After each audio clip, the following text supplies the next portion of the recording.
Welcome વિદ્યાર્થી મિત્રો. આગળ આપણે સ્વાધ્યાયના 14 દાખલા સુધી જોયું. સ્વાધ્યાય દાખલા નંબર 15મો જુઓ.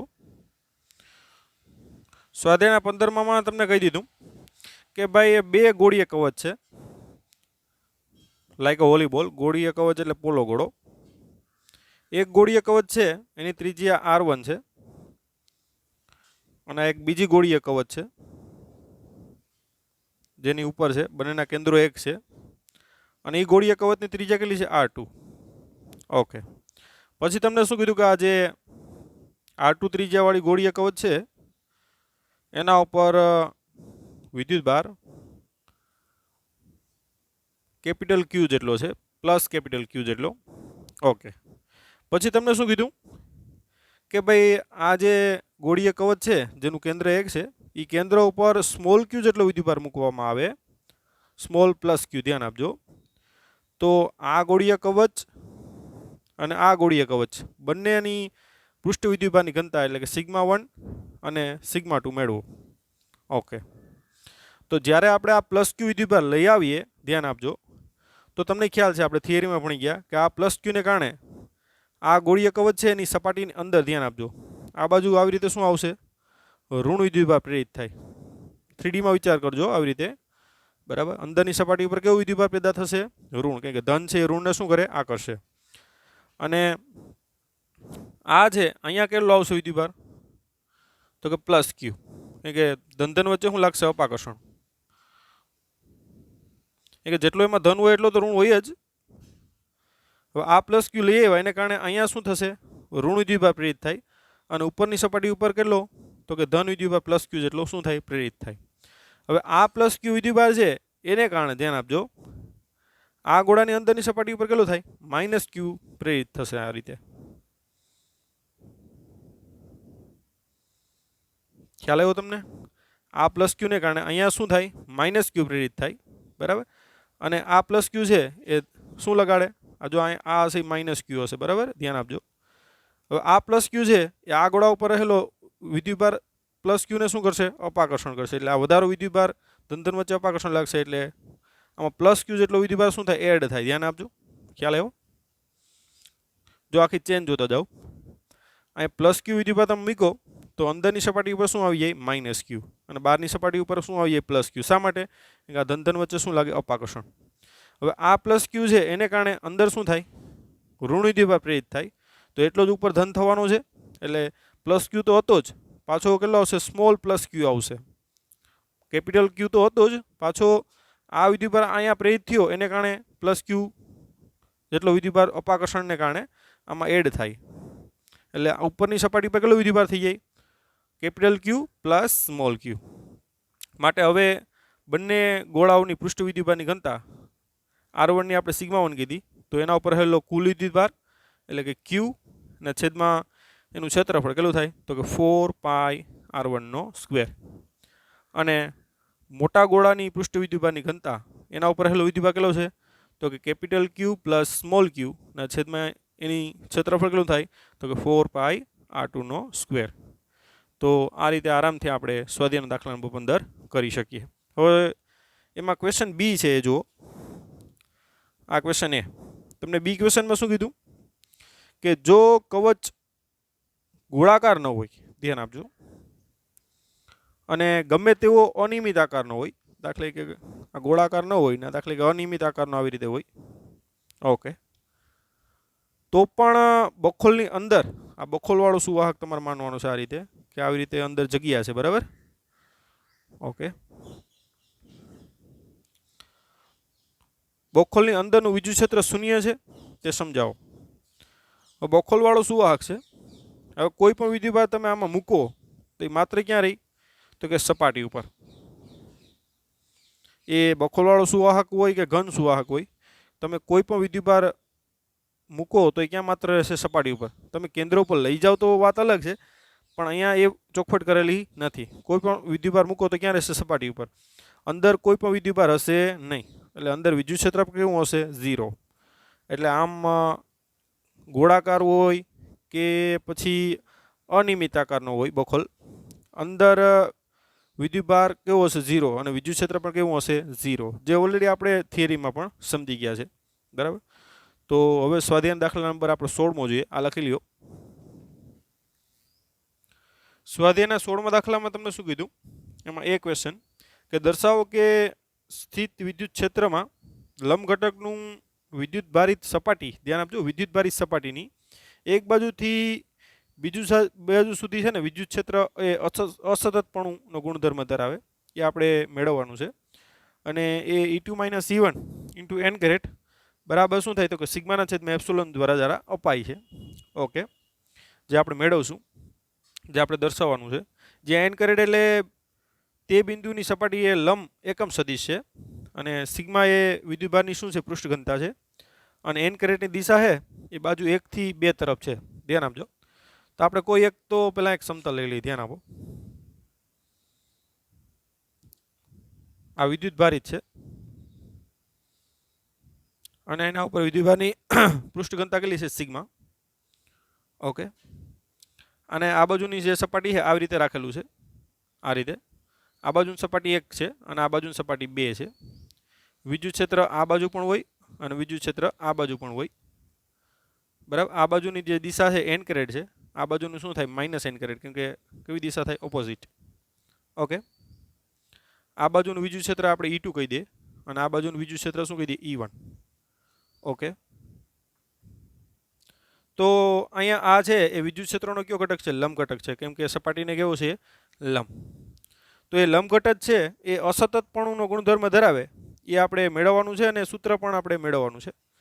તો પહેલાં તો આપણે E1 નું સૂત્ર લખીએ કે E1 બરાબર શું થાય? તો આપણે ખબર છે કે અનંત લંબાઈના પૃષ્ઠને કારણે કોઈ પણ બિંદુએ વિદ્યુત ક્ષેત્ર આપણે મેળવેલું છે કે E સદિશ બરાબર શું થાય? સિગ્માના છેદમાં 2ε0 ઇન્ટુ શું થાય? -n કેરેટ, કેમ કે એ એક બાજુની દિશા છે એ શું છે? -n કેરેટ છે. અને E2 બરાબર શું થાય? તો કે સિગ્માના છેદમાં 2ε0 ઇન્ટુ શું આવશે? +n caret. ઓકે, હવે આ બંને બાજુ ટૂંકમાં વિદ્યુતભાર છે. ખ્યાલ આવ્યો? સપાટી આ બાજુ પણ છે અને અંદરની સાઈડ પણ શું છે? વિદ્યુતભાર છે. હવે આપણે અહીંયા વાત કરીએ તો આ વિદ્યુત ક્ષેત્ર છે એ E1 આ રીતે પણ વિચારી શકો અને E2 છે આ રીતે વિચારી શકાય. તો એક આ જે પોઈન્ટ છે એ આગળ વિદ્યુત ક્ષેત્ર આપણે મેળવીએ તો કેટલું થાય? તો કે E2 - E1, કે બંને દિશા કેવી છે? વિરુદ્ધ. એટલે શું આવશે? E2 - E1 બરાબર શું આવશે? તો કે સિગ્માના છેદમાં 2ε0 માઇનસ આ કેવું થાય? માઇનસ થાય, કેમ કે E1 કેવું છે? આ ઋણ છે એટલે શું થાય? માઇનસ સિગ્માના છેદમાં 2ε0 ઇન્ટુ n કેરેટ શું નીકળી જાય? સામાન્ય. બરાબર. માટે આ સિગ્માના છેદમાં 2ε0 માઇનસ માઇનસ પ્લસ સિગ્માના છેદમાં 2ε0 ઇન્ટુ n કેરેટ આપણે સામાન્ય કાઢ્યો. માટે E2 - E1 બરાબર શું આવશે? 2 સિગ્મા ના છેદમાં 2ε0, એટલે 2 2 કેન્સલ થાય એટલે સિગ્માના છેદમાં શું આવશે? ε0 ઇન્ટુ શું આવશે? આ n કેરેટ. ઓકે, તો આપણે આરામથી સાબિત કરી શકીએ કે એક બાજુથી બીજી બાજુ સુધી વિદ્યુત ક્ષેત્ર આ રીતે E2 સદિશ માઇનસ E1 સદિશ બરાબર કેટલું હોય? સિગ્માના છેદમાં ε0. ઓકે, તો હજી પણ આપણે એક તારણ કાઢી શકીએ કે ભાઈ આ જે સપાટી છે એ સપાટી આ રીતના હોય. દાખલા કે બંધ ગોળીય કવચ છે આ રીતે. બરાબર. અને એના ઉપર આ રીતે વિદ્યુતભાર છે. ધ્યાન આપજો. ઓકે, તો અહીંયા બહાર વિદ્યુત ક્ષેત્ર E2 હશે પણ અંદરનું વિદ્યુત ક્ષેત્ર E1 કેવું હશે? 0, કેમ કે અંદરની સપાટી ઉપર કોઈ વિદ્યુતભાર હોતો નથી. માટે આ જે E1 છે એ કેવું હશે? 0 હશે. કોના માટે? તો કે આવી રીતે બંધ કોઈ ગોળાકાર અથવા ગમે તે આકારની સપાટી હોય તો એના માટે E1 કેવું હશે? 0. તો અહીં લખી શકાય કે બંધ સપાટી માટે E1 ઇઝ ઇક્વલ ટુ શું થાય? 0. તો E2 ઇઝ ઇક્વલ ટુ શું લખી શકાય? સિગ્માના છેદમાં ε0. આ સૂત્ર તો તમે યાદ કરો, આપણે મેળવેલું છે. સ્થિત સુવાહકનું સ્થિત વિદ્યુતશાસ્ત્ર એ ટોપિકમાં આપણે કોઈ પણ આવી રીતે ગોળાકાર સપાટી અથવા અનિયમિત આકારની સપાટીની આગળ બહાર વિદ્યુત ક્ષેત્ર કેટલું હોય તો કે સિગ્માના છેદમાં એપ્સિલોન 0. આ સૂત્ર આપણે શું કરેલું છે, મેળવેલું છે. એમ કે કોઈ બંધ સપાટી હોય તો અંદર વિદ્યુત ક્ષેત્ર કેવું હોય, 0 હોય. તો બહાર વિદ્યુત ક્ષેત્ર સિગ્માના છેદમાં એપ્સિલોન 0 થાય એ આ રીતે પણ મેળવી શકાય. અને તમે જે આપણે સુવાહકોનું સ્થિતિ વિદ્યુતશાસ્ત્ર છે એમાં પણ એ સૂત્ર મેળવેલું હતું. તો આ રીતે સ્વાધ્યાયનો 16નો આપણે એ આરામથી કરી શકીએ. હવે બી જો, બીમાં તમને શું કીધું, આ તો થઈ લંબ ઘટકની વાત કે ભાઈ લંબ ઘટક છે એ કેવું હોય, અસતત હોય. પણ એનું જે સ્પર્શીય ઘટક, ધ્યાન આપજો, માનો કે આ કોઈ સુવાહક છે,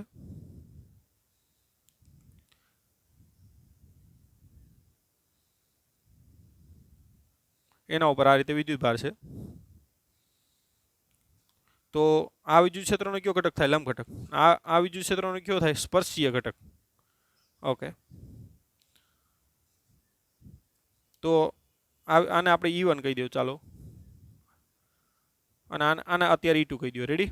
તો E2 શું છે, સ્પર્શીય ઘટક. તો સ્પર્શીય ઘટક છે એ સતત હોય એ આપણે સાબિત કરવાનું છે. તો એ તો આરામથી આપણે કહી શકીએ કે તમે આ એ બિંદુથી લઈ અને પાછા આ સપાટી ઉપર થઈ અને પાછા એ બિંદુ આવો તો કરવું પડતું કાર્ય કેટલું હોય, 0 હોય. કરવું પડતું કાર્ય, અને આપણે ખબર છે કે રેખા સંકલન વડે દર્શાવી શકીએ E.dl. એકમ ધન વિદ્યુતભાર માટે શું કરવું પડે છે, કરવું પડતું શું છે, આ કાર્ય જ છે જેને આપણે શું કહીએ, વિદ્યુત ક્ષેત્રનું રેખા સંકલન. અને અહીંયા આપણે આવી રીતે રાઉન્ડ કરી દઈએ, એનો મતલબ શું થાય કે બંધ ગાળો એમ. બરાબર? એ બિંદુથી આવ્યા આ સપાટી ઉપર અને પાછા ક્યાં પહોંચી ગયા, એ ઉપર. તો એના માટે કરવું પડતું શું છે, કાર્ય. તો આપણે ખ્યાલ છે કે એક બિંદુએથી પાછા એ જ બિંદુએ આવ્યો તો કરવું પડતું કાર્ય કેવું થાય, 0. કેમ કે કરવું પડતું કાર્ય માત્ર પ્રારંભિક સ્થાન અને અંતિમ સ્થાન ઉપર આધાર રાખે. તો અંતિમ સ્થાન પર પાછું હતું એ ત્યાં આવી ગયા, એટલે ત્યાં વિદ્યુત સ્થિતિમાન કેવું હોય, સરખું હોય. વિદ્યુત સ્થિતિમાન સરખું હોય તો કરવું પડતું કાર્ય કેવું થાય, 0. માટે ટૂંકમાં E.dl બંધગાળા માટે હંમેશા કેવું થાય, 0 થાય. ધ્યાન આપજો, સ્થિત વિદ્યુતશાસ્ત્ર માટે E.dl એટલે કે જે પોઈન્ટ ઉપરથી ચાલુ કર્યું અને ત્યાં આવી ગયા લૂપ માટે, અને લૂપ કહેવાય. બરાબર? તો આ લૂપ માટે વિદ્યુત ક્ષેત્રોના સ્પર્શી ઘટક છે, એના દ્વારા કરવું પડતું કાર્ય કેવું છે, 0. બરાબર? તો આપણે કહી શકીએ કે જે વિદ્યુત ક્ષેત્રોનો જે સ્પર્શીય ઘટક છે જા એ કેવો છે, સતત છે. બરાબર? એ અસતતપણાનો ગુણધર્મ ધરાવતો નથી. જો અસતત હોય તો કરવું પડતું કાર્ય 0 ન થાય. ખ્યાલ આવ્યો? કેમ કે તો કાર્ય અલગ અલગ કરવું પડે અને એ કાર્ય તમારું 0 થાય નહીં. જો વિદ્યુત ક્ષેત્ર કેવું હોય, સતત હોય અહીંયા સ્પર્શીય ઘટક એનો, તો જ કરવું પડતું કાર્ય કેવું થાય, 0 થાય. બરાબર? અને એ કરવું પડતું કાર્ય 0 થાય કોનાથી આપણે કીધું, તો આપણે ખ્યાલ છે કે જે સ્થાનેથી શરૂઆત કરો અને તે સ્થાને એટલે કે લૂપ માટે હંમેશા બંધ ગાળા માટે વિદ્યુત ક્ષેત્રનું રેખા સંકલન કેવું થાય, 0 થાય. તો આ રીતે બી ક્વેશ્ચનનો આન્સર એ રીતે તમારે આપવાનો છે. બીજી કોઈ સાબિતી આમાં આવતી નથી કે ભાઈ સ્પર્શીય ઘટક છે એ કેવું હોય, તો કે સતત હોય છે. ઓકે, હવે દાખલા નંબર 17મો જુઓ. આ લખી લ્યો, સ્વાધ્યાયનો 17મો દાખલો. તેમણે કીધું કે રેખીય વિદ્યુતભારની ઘનતા લેમ્બડા ધરાવતો એક લાંબો નળાકાર અને એક પોલો નળાકાર છે, સમકક્ષીય રીતે રહેલા છે બે. તો એક આ ઘન નળાકાર છે, ધ્યાન આપજો, જેના ઉપર વિદ્યુતભારની પૃષ્ઠ ઘનતા રેખીય ઘનતા, કેમ કે આ નળાકારની જે સપાટી છે એનું ક્ષેત્રફળ અવગણેલ છે, એને લંબાઈ તરીકે લીધેલો છે અને એની રેખીય ઘનતા આપેલી છે. મોટો નળાકાર હોય તો પૃષ્ઠ ઘનતા થાય, પણ અહીંયા નળાકારનો આડછેદ છે અવગણેલ છે, એટલે રેખીય ઘનતા કેટલી આપેલ છે, લેમ્બડા. ઓકે, તેના ઉપર આવી રીતે એક બીજો નળાકાર છે, ધ્યાન આપજો, પોલો નળાકાર, તો જ અંદરનો નળાકાર રહી શકે. ઓકે, તો બંને સમકક્ષીય છે એટલે બંનેની અક્ષ આ કોમન 1 છે. ઓકે, તો તમને કીધું કે ભાઈ આ અક્ષના કેન્દ્રથી આર અંતરે આપણે વિદ્યુત ક્ષેત્ર કેટલું થાય એ મેળવવાનું છે. કે બે નળાકારની વચ્ચેના અવકાશમાં, બંને નળાકાર છે એની વચ્ચેના અવકાશમાં, એટલે માનો કે આર અંતરે ત્યાં વિદ્યુત ક્ષેત્ર કેટલું થાય એ આપણે મેળવવાનું છે. તો એકદમ સિમ્પલ વસ્તુ છે. કે ભાઈ આ દાખલા કે માનો કે આ લંબાઈ L છે, બંને નળાકારની લંબાઈ કેટલી છે L. હવે આ ધન વિદ્યુતભાર છે એને કારણે અહીંયા શું ઉત્પન્ન થાય ઋણ વિદ્યુતભાર, બરાબર. આ સપાટી પર કેવું વિદ્યુતભાર ઋણ, એટલે વિદ્યુત ક્ષેત્ર અંદર તરફ આ રીતે ધનથી કેવું હશે ઋણ હશે, આ રીતે 3D માં તમે આવી રીતે જોઈ શકો. ઓકે, હવે આપણે આર અંતરે શું મેળવવું છે, વિદ્યુત ક્ષેત્ર મેળવવું. તો આર અંતરે શું લઈ લો, ગાઉસિયન પૃષ્ઠ લઈ લો. શું લઈ લો, આવી રીતે ગાઉસિયન પૃષ્ઠ, નળાકાર, ધ્યાન આપજો. આર અંતરે શું લઈ લો, ગાઉસિયન પૃષ્ઠ. અને આપણે ગાઉસનો નિયમ ખબર છે કે આ નળાકાર વડે જે ગાઉસિયન પૃષ્ઠ લીધું અથવા ગૌસિયન પૃષ્ઠ લીધું એનું ફ્લક્સ કેટલું થાય, તો કે ફાઈ બરાબર સિગ્મા ક્યુ, એટલે કે એના દ્વારા ઘેરાતો વિદ્યુતભાર કુલ વિદ્યુતભારના છેદમાં એપ્સિલોન 0. અને ફાઈ એટલે શું લખાય, તો કે સંકલનમાં લખી શકાય, અથવા તો શું લખાય, ઈ એ કોસ થીટા. ફાઈ બરાબર શું લખાય, ઈ એ કોસ થીટા બરાબર શું થાય, સિગ્મા ક્યુના છેદમાં એપ્સિલોન 0. હવે ઈ એટલે શું છે, તો કે આર અંતરે વિદ્યુત ક્ષેત્ર. તો આર અંતરે વિદ્યુત ક્ષેત્ર આપણે મેળવવાનું છે. અને એ એટલે શું છે, તો કે આ જે ગાઉસિયન પૃષ્ઠ છે એની વક્ર સપાટીનું ક્ષેત્રફળ. તો આપણે ખબર છે કે નળાકારની વક્ર સપાટીનું ક્ષેત્રફળ કેટલું થાય, 2πrl. અને કોસ થીટા એટલે ઈ અને એ વચ્ચેનો ખૂણો. તો ઈ પણ આમ થાય અને એ પણ આમ થાય. કોઈ પણ ખંડ લઈ લો આ નળાકારનો, બરાબર. આવી રીતે આ નળાકાર છે એની કોઈ પણ ખંડ લ્યો એના માટે ઈ અને એ વચ્ચેનો ખૂણો થીટા કેટલો થાય, 0. માટે cos 0 બરાબર કેટલા થાય, 1 થાય. cos 0 બરાબર 1. સિગ્મા ક્યુ એટલે ઘેરાતો વિદ્યુતભાર. હવે અહીં ધ્યાન આપજો, ઘેરાતો વિદ્યુતભાર આપણે મેળવવો હોય તો આ જે નળાકાર છે એના દ્વારા કેટલો વિદ્યુતભાર ઘેરાય, તો કે આ લેમ્બડા જેટલું, લેમ્બડા ઇન્ટુ એલ જેટલો. તો ઘેરાતો વિદ્યુતભાર ક્યુ ખબર છે કે એના માટે આના માટે લેમ્બડા કેટલું લખાય, તો કે લેમ્બડા બરાબર ક્યુના છેદમાં એલ. માટે ક્યુ બરાબર શું થાય, લેમ્બડા એલ, બરાબર. તો ટૂંકમાં આ જે ગાઉસિયન પૃષ્ઠ છે એના દ્વારા ઘેરાતો વિદ્યુતભાર કેટલો થાય, તો કે ક્યુ બરાબર લેમ્બડા એલ. તો એની કિંમત મૂકી દઈએ, લેમ્બડા એલ ના છેદમાં એપ્સિલોન 0. તો આ એલ એલ કેન્સલ થાય.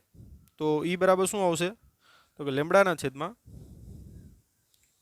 2π એપ્સિલોન 0 ઇન્ટુ 1/r. તો આ સૂત્ર તો આપણે ઓલરેડી મેળવી ચૂક્યા છે, બરાબર. એટલે આ એક પ્રકારની થિયરી જ છે જે આપણે ઓલરેડી ભણી ગયા છે કે અનંત લંબાઈના તારને કારણે તારથી આર અંતરે વિદ્યુત ક્ષેત્ર કેટલું થાય. એ જ સેમ રીત છે અહીંયા, બાકી કંઈ એમાં કોઈ વસ્તુ ચેન્જ છે નહીં. પણ દાખલા સ્વરૂપે આપણે એને પાછો ગણ્યો.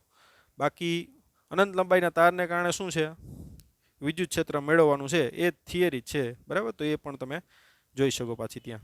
હવે સ્વાધ્યાય દાખલા નંબર 18મો જુઓ. એમાં શું કીધું તમને કે હાઇડ્રોજન પરમાણુમાં એક ઇલેક્ટ્રોન અને એક પ્રોટોન આપણે ખબર છે હોય છે. પ્રોટોન કેન્દ્રમાં હોય છે અને ઇલેક્ટ્રોન એની આસપાસ શું કરતો હોય, ભ્રમણ કરતો હોય. પહેલો ક્વેશ્ચન તમને શું કીધું, એની ત્રિજ્યા પણ આપી દીધી કે 0.53 એંગસ્ટ્રોમ છે. ઓકે, આ છે પ્રોટોન અને આસપાસ શું છે, ઇલેક્ટ્રોન, જે આવી રીતે વર્તુળાકાર કક્ષામાં શું કરતો હોય, ભ્રમણ કરતો હોય. અને ત્રિજ્યા આર બરાબર કેટલી આપી, 0.53 એંગસ્ટ્રોમ. ઓકે, આગળ પહેલો ક્વેશ્ચન તમને પૂછ્યો કે ઇલેક્ટ્રોન અને પ્રોટોન વચ્ચેના અંતર, અનંત અંતરે આપણે સ્થિતિ ઉર્જા શૂન્ય લઈએ તો તંત્રની સ્થિતિ ઉર્જા આપણે ઇલેક્ટ્રોન વોલ્ટમાં મેળવવાની છે, બરાબર. આપણે આ ઇલેક્ટ્રોન અનંત અંતરે હોય ત્યારે સ્થિતિ ઉર્જા કેવી લઈએ, આપણે 0 લઈએ. તો અહીંયા છે, અહીંયા એટલે કે આર અંતરે, તો એની સ્થિતિ ઉર્જા કેટલી થાય, એટલે કે આ બેનો તંત્ર છે, આ તંત્રની સ્થિતિ ઉર્જા કેટલી થાય. તો આ ખબર છે, આ વિદ્યુતભારને Q1 કહી દો, આ વિદ્યુતભારને Q2. તો તંત્રની સ્થિતિ ઉર્જા બરાબર શું થાય, તો કે આર અંતરે એની સ્થિતિ ઉર્જા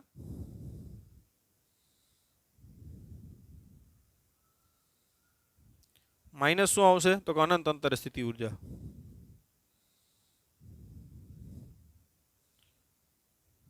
બરાબર, આપણે તંત્રની સ્થિતિ ઉર્જા મેળવવી હોય તો આર અંતરે એની સ્થિતિ ઉર્જા માઇનસ અનંત અંતરે 0 છે, એટલે બે કેવી થાય, સેમ થાય, બરાબર. પણ અહીં લખવું પડે, અનંત અંતરે આપણે દાખલે કે 0 ન લઈએ અને બીજી વસ્તુ લઈએ તો એ પ્રમાણે ચેન્જ થાય, એટલે આ રીતે આપણે સૂત્ર લખવું પડે. ઓકે, તો તંત્રની સ્થિતિ ઉર્જા બરાબર આર અંતરે સ્થિતિ ઉર્જા કેટલી થાય? તો કે આપણે ખબર છે કે Q1 Q2 ના છેદમાં કેટલું થાય? આર થાય. સ્થિતિ ઉર્જાનું સૂત્ર આપણે મેળવેલું જ છે. માઇનસ અનંત અંતરે સ્થિતિ ઉર્જા તો કેવી છે? અહીંયા 0 છે. મૂકી દઈએ વેલ્યુ એટલે જવાબ આવી ગયો. કે એટલે 9 × 10⁹.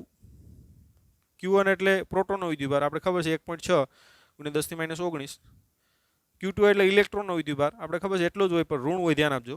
-1.6 × 10⁻19 ના છેદમાં અંતર r કેટલું છે બંને વચ્ચેનું? તો કે 0.53 ગુણ્યા એંગસ્ટ્રોમ એટલે કેટલી થાય? 10⁻10. તો આને આપણે કેલ્સીથી ફટાફટ ગણીએ. ગુણ્યા 9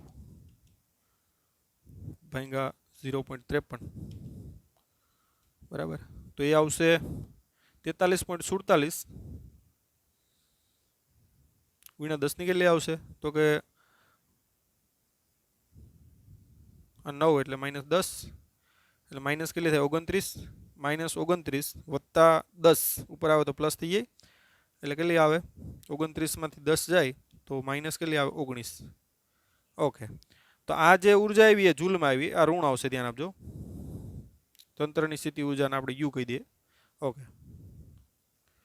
તો એ કેવી આવશે? ઋણ આવશે, કેમ કે એક ઇલેક્ટ્રોન અને એક પ્રોટોન છે એની સ્થિતિ ઉર્જા ઋણ જ આવવાની હોય. ઓકે. હવે એને ઇલેક્ટ્રોન વોલ્ટમાં મેળવવાની છે. તો ઇલેક્ટ્રોન વોલ્ટમાં મેળવવું હોય તો તમારે ઇલેક્ટ્રોન વડે ગુણી નાખાય આને 10⁻19 જૂલ ગુણ્યા શું કરે? E અને છેદમાં E, અને છેદમાં E ની શું મૂકી દેવાય? કિંમત.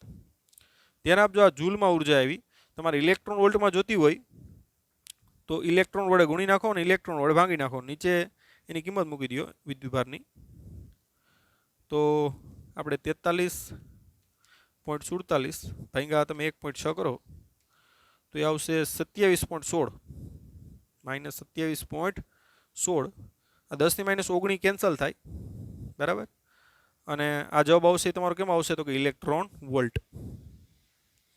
આપણે ઈ વડે ગુણવાનું થાય અને ઈ વડે ભાંગવાનું થાય. નીચે એની કિંમત મૂકી દો અને 43.47 ભાગ્યા 1.6 કરો તો 27. કેટલા આવશે? 16 ઇલેક્ટ્રોન વોલ્ટ બરાબર. ઇલેક્ટ્રોન એટલે કે વિદ્યુતભારનો એકમ જૂલ, સોરી કુલમ, અને વોલ્ટ એટલે જૂલ પર કુલમ. તો કુલમ કેન્સલ થાય તો જૂલ જ આવીએ બરાબર. એટલે ઇલેક્ટ્રોન વોલ્ટ છે એ ઉર્જાનો એકમ છે, જે આગળ પણ આપણે ખ્યાલ છે. ઓકે. તો આમાં પહેલો ક્વેશ્ચન પૂછ્યો એ.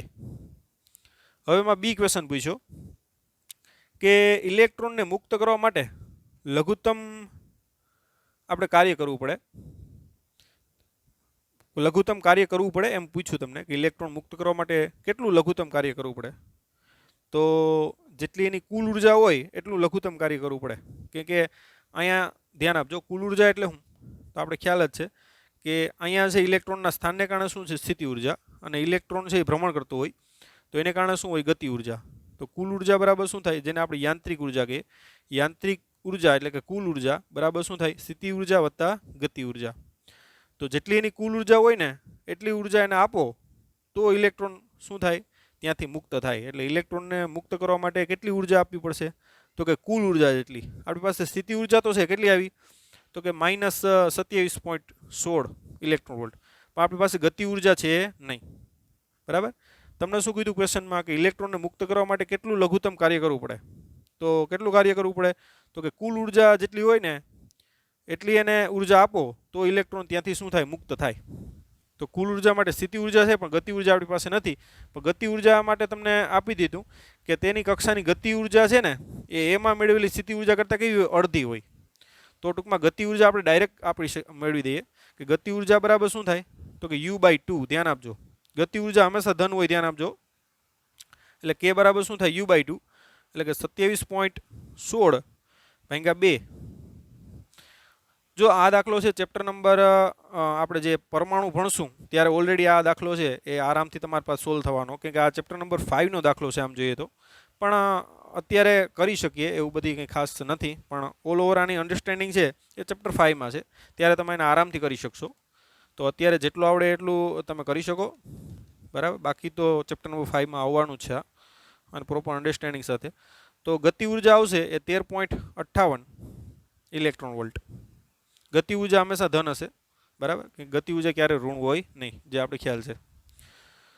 તો તમને કહી દીધું કે ગતિ ઉર્જા છે સ્થિતિ ઉર્જા કરતાં કેવી છે? અડધી છે. ઓકે. માટે કુલ ઉર્જા કેટલી થાય? માટે કુલ ઉર્જા જેને આપણે યાંત્રિક ઉર્જા કહીએ ઈ બરાબર ગતિ ઉર્જા આપણે ખ્યાલ છે ગતિ ઉર્જા કેટલી આવી 13.58 અને સ્થિતિ ઉર્જા કેટલી છે આપણે ઓલરેડી મેળવી છે 27.16 તો આમાંથી આપણે 27.16 માઇનસ 13.58 તો એ આવશે 13.58 માઇનસ કેમ કે મોટા બધી સાઇન માઇનસ છે એટલે માઇનસ 13.58 ઇલેક્ટ્રોન વોલ્ટ આવશે. હવે ધ્યાન આપજો અહીંયા એટલી જ જો તમે ધન આપી દો ઉર્જા બરાબર એટલી જ શું આપી દો ધન તો ઉર્જા કેટલી થઈ 0 અને ઉર્જા 0 છે ક્યાં છે તો કે અનંત અંતરે માટે એનો મતલબ એ થાય અનંત અંતરે એટલે કે ઇલેક્ટ્રોન છે એ કક્ષામાંથી શું નીકળી ગયો બહાર નીકળી ગયો અને એને આપણે આયનીકરણ થયું પણ એમ પણ કહી શકીએ કે જે તે કક્ષામાંથી ઇલેક્ટ્રોન પરમાણુની બહાર નીકળી જાય તો એનું શું થયું કહેવાય આયનીકરણ થયું કહેવાય.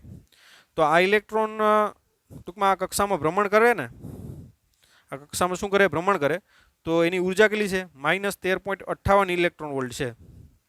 માઇનસ નિશાની ખબર છે કે આ ઇલેક્ટ્રોન છે એ પ્રોટોનના શું છે બંધનમાં છે જે ઓલરેડી આપણે ગુરુત્વાકર્ષણમાં ભણી ગયા છે ઇલેક્ટ્રોન શું છે બંધનમાં પણ એટલી પ્લસ તમે 13.58 આપી દો તો એની ઉર્જા કેવી થઈ જાય 0 એનો મતલબ કે ક્યાં પહોંચી જાય અનંત અંતરે એટલે કે અનંત અંતરે એટલે કે પરમાણુની બહાર એમ અનંત અંતરે એટલે એમ નહીં કે અવકાશમાં નીકળી ગયો પરમાણુની ખાલી બહાર નીકળી ગયો એટલે અનંત અંતર કહેવાય એના માટે.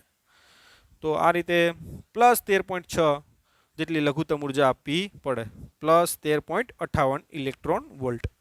તો આ થઈ ગયો દાખલા નંબર બી. ઓકે હવે સી જો આ લખી લ્યો. ઓકે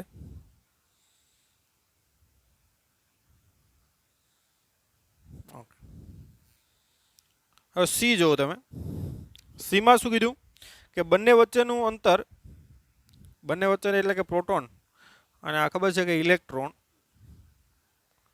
એ આ કક્ષામાં આવી રીતે શું કરે ભ્રમણ કરે અને આ ત્રિજ્યા કેટલી આપી દીધી 0.53.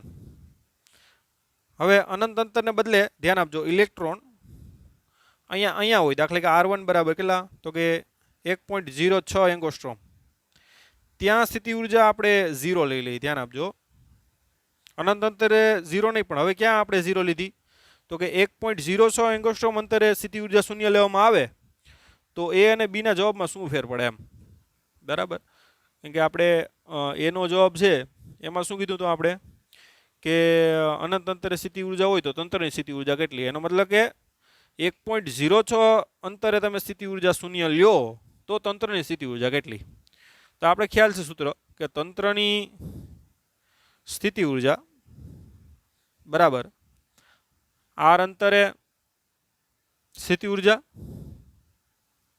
માઇનસ શું થાય તો કે R1 ઓલામાં અનંત અંતર લખતા હતા અહીંયા શું થાય R1 અંતરે સ્થિતિ ઉર્જા. ધ્યાન આપજો અહીંયા હાઇડ્રોજન જે આ પરમાણુ છે એની સ્થિતિ ઉર્જા આપણે 0 લીધી છે તંત્રની સ્થિતિ ઉર્જા મેળવવાની છે બરાબર. હાઇડ્રોજન પરમાણુની સ્થિતિ ઉર્જા કેવી લીધી છે આપણે 0 ક્યાં તો કે 1.06 એંગોસ્ટ્રોમે તો તંત્રની સ્થિતિ ઉર્જા કેટલી થાય તંત્ર એટલે કોનું તો કે પ્રોટોન અને ઇલેક્ટ્રોનનું જે તંત્ર બને એની સ્થિતિ ઉર્જા તો કે R અંતરે સ્થિતિ ઉર્જા માઇનસ R1 અંતરે સ્થિતિ ઉર્જા તો કે R અંતરે સ્થિતિ ઉર્જા કેટલી થાય તો કે K Q1 Q2 ના છેદમાં R અને R1 અંતરે તો કે K Q1 Q2 ના છેદમાં અહીંયા R1 આવશે બરાબર. તો K Q1 Q2 સામાન્ય નીકળે તો K Q1 Q2 કૌંસમાં શું આવશે 1/R માઇનસ 1/R1 તો કિંમત મૂકી દે લસા લઈ લઈએ ચાલો પેલા K Q1 Q2 R1 minus R ના છેદમાં શું આવશે R ગુણ્યા R1 ચાલો હવે કિંમત મૂકી દો તો શું આવશે K એટલે 9 ગુણ્યા 10 ની 9 Q1 એટલે પ્રોટોનનો વિદ્યુતભાર 1.6 ગુણ્યા 10 માઇનસ 19 Q2 એટલે ઇલેક્ટ્રોનનો વિદ્યુતભાર માઇનસ 1.6 ગુણ્યા 10 માઇનસ 19 ઓકે ઇન્ટુ R1 એટલે શું છે અહીંયા R1 એટલે 1.06 માઇનસ 0.53 છેદમાં 10 થી માઇનસ 10 કોમન નીકળશે કેમ કે 1.06 ગુણ્યા 10 માઇનસ 10 0.53 ગુણ્યા 10 માઇનસ 10 એંગોસ્ટ્રોમ છે એટલે છેદમાં બેનો ગુણાકાર એટલે 1.06 ગુણ્યા 0.53 અને 10 થી -10 ગુણ્યા 10 થી -10 એટલે કે નીચે કેટલી આવશે 10 થી -20. ઓકે, તો બધાનો ગુણાકાર કરીએ આપણે. 9 ગુણ્યા 1.6 ગુણ્યા 1.6 ગુણ્યા 30.04 આવશે એટલે 1.06 માઇનસ 0.53 તો આવશે 0.53 બરાબર. ગુણ્યા આપણે કેટલા આવ્યા હતા 23.04. આ 1.06 માંથી 0.53 બાદ કર્યા એટલે 0.53 ગુણ્યા પાછા 23.04 આનો ગુણાકાર તે આવશે 12.21 ભાગ્યા કેટલા કરીએ 1.06 પાછા ભાગ્યા કેટલા કરવાના છે 0.53. સિમ્પલ કેલ્ક્યુલેશન બધાને ફાવે છે તો એ આવશે 21.73 ગુણ્યા ધ્યાન આપજો આ ઋણ આવશે આ 10 થી -20 એટલે 10 થી -10 આવશે આ 10 થી -10 અહીં કેન્સલ કરો તો એ કેટલી આવશે 10 થી -9 અને 10 થી -9 અને +9 કેન્સલ થાય તો કેટલી આવશે 10 થી -19. આ જવાબ આવશે જૂલમાં. આપણે ઇલેક્ટ્રોન વોલ્ટમાં એને ફેરવી નાખીએ તો ઈ વડે ગુણી નાખો ને ઈ વડે ભાગ નાખો એટલે -21.73 ગુણ્યા 10 થી -19 ગુણ્યા ઈ કરીએ અને આપણે ભાંગા ઈ કરી નાખીએ. ભાંગા ઈ એટલે એની કિંમત મૂકી દઈએ 1.6 ગુણ્યા 10 થી -19 એટલે 10 થી -19 કેન્સલ થાય 21.73 ભાંગા કેટલા કરી નાખો 1.6 એટલે આવશે 13.58. કેટલા આવશે -13.58 ઇલેક્ટ્રોન વોલ્ટ. તો આ આવી ગઈ તંત્રની સ્થિતિ ઉર્જા.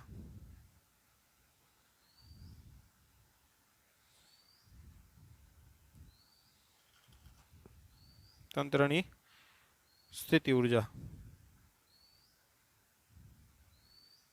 બરાબર.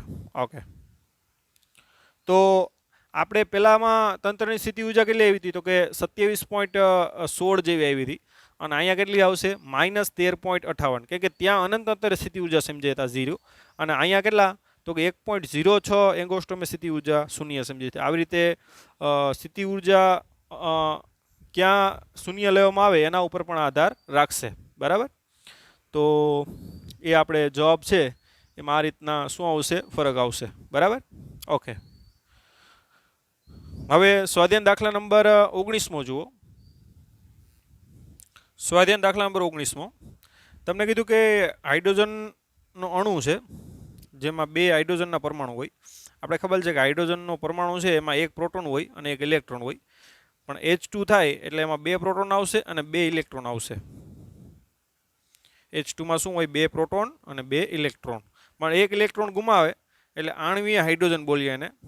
એમાંથી એક ઇલેક્ટ્રોન શું થઈ ગયો રિમૂવ થઈ ગયો તો એને શું કહીએ આપણે H2+ એટલે કે આણ્વીય હાઇડ્રોજન જેમાં 2 પ્રોટોન હશે અને એક ઇલેક્ટ્રોન હશે. તમને કીધું કે 2 જે પ્રોટોન છે ધ્યાન આપજો આ 2 પ્રોટોન આને Q1 કહી દો અને Q2 કહી દો. ચાલો આ બંને પ્રોટોન છે એની વચ્ચેનું જે અંતર છે એ 1.5 એંગસ્ટ્રોમ છે. H2 જે પ્લસ છે એમાં 2 પ્રોટોન હશે અને એક ઇલેક્ટ્રોન હશે. માનો કે આ ઇલેક્ટ્રોન લઈ લો અહીંયા અને દરેક પ્રોટોન થી ઇલેક્ટ્રોન વચ્ચેનું અંતર એ જે તમને આપ્યું છે એ 1 એંગસ્ટ્રોમ આપ્યું છે એટલે આ પણ 1 એંગસ્ટ્રોમ અને આ પણ 1 એંગસ્ટ્રોમ. આ છે ઇલેક્ટ્રોન છે ધ્યાન આપજો Q3 કહી દે એને જે શું છે ઇલેક્ટ્રોન છે. આ પ્રોટોન છે આ પણ શું છે પ્રોટોન. ઓકે, તો તમને કીધું કે આ તંત્રની સ્થિતિ ઉર્જા મેળવો તો અહીંયા કેટલા વિદ્યુતભાર છે તંત્રના ટોટલ 3 વિદ્યુતભાર છે અને 3 વિદ્યુતભારની સ્થિતિ ઉર્જા આપણે ઓલરેડી થિયરીમાં જોઈ ગયા. આની વચ્ચે સ્થિતિ ઉર્જા U1 કહી દો આની વચ્ચે U2 કહી દો અને આની વચ્ચે U3 એટલે દરેક સ્થિતિ ઉર્જા જે જોડ બને એનો શું થાય સરવાળો એટલે તંત્રની સ્થિતિ ઉર્જા U બરાબર શું થાય U1 + U2 + U3 એટલે આની વચ્ચે લખો તો K Q1 Q2 આને R1 કહી દો આ અંતર છે R2 કહી દો અને આ અંતર R3 કહી દો તો K Q1 Q2 ના છેદમાં શું આવશે R1 plus K Q2 Q3 ના છેદમાં અંતર કેટલું આવશે R2 વત્તા K Q3 Q1 ના છેદમાં શું આવશે R3। તો આ રીતે આરામથી સૂત્ર લખી શકીએ। હવે અહીં ધ્યાન આપો, આપણે દાખલા થોડોક સિમ્પલ બનાવવો હોય, ખબર છે કે પ્રોટોન અને ઇલેક્ટ્રોનનો વિદ્યુતભાર કેવો હોય, સમાન હોય। એટલે કે Q1 બરાબર Q2 બરાબર શું લઈ લઈએ, Q લઈ લઈએ, ધ્યાન આપજો। અને અહીંયા અંતર ધ્યાન આપજો, R2 અને R3 સેમ છે, R2 અને R3 કેવું છે, સેમ। અને R2 is equal to R3 બરાબર શું લઈ લ્યો, R લઈ લ્યો। Ready, okay. તો આપણે કિંમત મૂકી દઈએ, Q1 બરાબર Q2 એ સેમ છે, બે પ્રોટોન જ છે, ધ્યાન આપજો। Q1 ને Q2 બે સેમ છે અને પ્રોટોન છે એટલે એનો ગુણાકાર ધન આવશે, એટલે K Q સ્ક્વેર ના છેદમાં શું આવશે, R1। પેલું બધું શું આવશે, K Q સ્ક્વેર ના છેદમાં R1। બીજું Q2 અને Q3, પણ Q3 છે ઇલેક્ટ્રોન છે, અને ઇલેક્ટ્રોનનો વિદ્યુતભાર કેવો હોય, ઋણ હોય। ધ્યાન આપજો, આ Q3 છે શું છે, ઇલેક્ટ્રોન, એનો વિદ્યુતભાર કેવો હશે, ઋણ। એટલે એનો ગુણાકાર આ રીતે આવશે, એનો ગુણાકાર ઋણ થાય, બરાબર। માઇનસ K Q સ્ક્વેર ના છેદમાં શું આવશે, R2 એટલે કે R લઈ લ્યો, ઓકે। અને Q3 અને Q1 એટલે કે ઇલેક્ટ્રોન, Q3 એટલે શું છે, ઇલેક્ટ્રોન, અને Q1 એટલે શું છે, પ્રોટોન, એટલે આ પણ ગુણાકાર ઋણ આવશે, એટલે માઇનસ શું આવશે, K Q સ્ક્વેર ના છેદમાં શું આવશે, R, ઓકે। તો K Q સ્ક્વેર ના છેદમાં R1, આગળનું થાય બે સેમ છે એટલે શું આવશે, માઇનસ 2 K Q સ્ક્વેર ના છેદમાં R। હવે આમાં સામાન્ય શું નીકળે, તો K Q સ્ક્વેર સામાન્ય નીકળે, કૌંસમાં શું આવશે, 1/R1 માઇનસ 2/R। તો હવે આપણે કિંમત મૂકી દઈએ, તો સ્થિતિ ઉર્જા આ રીતે, U બરાબર K એટલે 9 × 10⁹, Q એટલે આપણે ખબર છે વિદ્યુતભાર, ઇલેક્ટ્રોન અને પ્રોટોન વિદ્યુતભાર સેમ હોય, 10⁻⁹ 1/R1, R1 એટલે કેટલું છે, આપણી પાસે ખ્યાલ છે 1.5 એંગસ્ટ્રોમ, એટલે 1/1.5 × 10⁻10 આવશે, એંગસ્ટ્રોમ છે એટલે, માઇનસ 2/R એટલે કેટલું છે, તો કે 1 એંગસ્ટ્રોમ, 1 × 10⁻10, અને 10⁻10 છે એ આવી રીતે નીચે શું નીકળી જાય, કોમન, ઓકે। તો આ 10⁻10 એટલે અહીં કેટલી આવશે, 10⁻9, +9 ને -9 કેન્સલ થાય, એટલે 1.6 × 9 કરશો એટલે કેટલા આવશે, તો કે 14.4 ગુણ્યા આનો લસા લઈ લ્યો, એટલે 1 માઇનસ કેટલા આવશે, 1.5 × 2 એટલે 3/1.5, એટલે કે 2/1.5 એટલે કેટલા આવશે, તો કે 1.33, માઇનસ કેટલા આવશે, 1.33 ગુણ્યા કેટલા કરીએ આપણે, 14.4 એટલે કેટલા આવશે, 9.6 માઇનસ 9.6, બરાબર, ઓકે। 10⁻10 અહીં ધ્યાન આપજો, એક વસ્તુ આપણે કેમ કે આ ઉર્જા મોટી આવે છે, કેમ કે આપણે ભૂલ કરી છે, અહીં ધ્યાન આપો, અહીં K Q સ્ક્વેર છે એટલે વિદ્યુતભારનો શું આવશે, વર્ગ આવશે, અહીં ધ્યાન આપજો, આ શું આવશે, વર્ગ, કેમ કે નિશાની તો ઓલરેડી લીધી, પણ આપણે આનો વર્ગ છે, ધ્યાન આપજો, એટલે જવાબમાં પાછું આપણે કેલ્ક્યુલેશન ફરીથી કરવું પડશે, એટલે 9 ગુણ્યા 1.6 આપણે 2 વખત કરવા પડશે, તો આવશે 23.04, આ કેટલા આવશે, 23.04 ગુણ્યા 10⁻19 આવશે, કેમ કે એક ઓગણી ઉડી ગયા, બીજી ઓગણી છે એ અહીંયા આવશે, એટલે કે 9.23.04 2/1.6 એટલે 1.33 ગુણ્યા કેટલા આવશે, 23.04 આવશે, તો એ આવશે 30.71, આ કેટલા આવશે, -30.71 ગુણ્યા 10⁻- કેટલી આવશે, તો 19, એટલી ઉર્જા કોઈ દી ના આવે, ઉર્જા સ્થિતિ ઉર્જા નાની હોય, તો આને ઇલેક્ટ્રોન વોલ્ટમાં ફેરવવું હોય તો ભાંગ્યા 1.6 કરી નાખો અને ગુણ્યા કરી નાખો, એટલે કેટલે આવશે, 30.71 ભાંગ્યા 1.6 એટલે આવશે 19 માઇનસ 19.19 10 - 19 કેન્સલ થઈ જાય તો એ કેટલા આવશે ઇલેક્ટ્રોન વોલ્ટ. આ જૂલમાં આવશે અને આ છે ઇલેક્ટ્રોન વોલ્ટમાં. તો આ રીતે ત્રણેય વિદ્યુતભારના તંત્રની સ્થિતિ ઉર્જા એ આરામથી મેળવી શકાય અને આ અનંત અંતરની સાપેક્ષમાં છે અને અનંત અંતરે વિદ્યુત સ્થિતિ ઉર્જા કેવી લેવાની છે આપણે તો કે 0. બરાબર. તો એ પણ પાછળમાં ઉલ્લેખ કરેલો છે કે ભાઈ તમે આ જે સ્થિતિ ઉર્જા મેળવો છો એ સ્થિતિ ઉર્જા શૂન્ય માટેની તમારી પસંદગી કઈ તો આપણે અનંત અંતરે સ્થિતિ ઉર્જા કેવી માનવાની છે 0. અને અનંત અંતરે સ્થિતિ ઉર્જા 0 નો માનો અને દાખલા કે તમે કોઈ મૂલ્ય લ્યો તો સ્થિતિ ઉર્જાના તફાવતમાં તો એ વસ્તુ ઉડી જ જવાની છે જે આપણે ખ્યાલ છે. તો 0 લેવી કે 10 લેવી કે કોઈ આલ્ફા લેવી તો એ વસ્તુ આપણા ઉપર ડિપેન્ડ કરે. એ વસ્તુ કેવી છે યાદચ્છિક છે. બરાબર. તો એ તમારી પસંદગી તમે રીતે લઈ શકો પણ એક વખત એ લીધા પછી તમારે એ પ્રમાણે ચાલવું પડે. પણ સરળતા ખાતર આપણે અનંત અંતરે સ્થિતિ ઉર્જા કેવી માનીએ 0 માનીએ તો બધી ગણતરીઓ કરવી આપણા માટે કેવી પડે સિમ્પલ પડે. તો આજના લેક્ચરમાં આપણે અહીંયા સુધી રાખીએ. બરાબર. સ્વાધ્યાયના દાખલા નંબર આપણે 19 સુધી જોયા. નેક્સ્ટ લેક્ચરમાં આપણે 20 થી આગળ વધશું. Okay bye.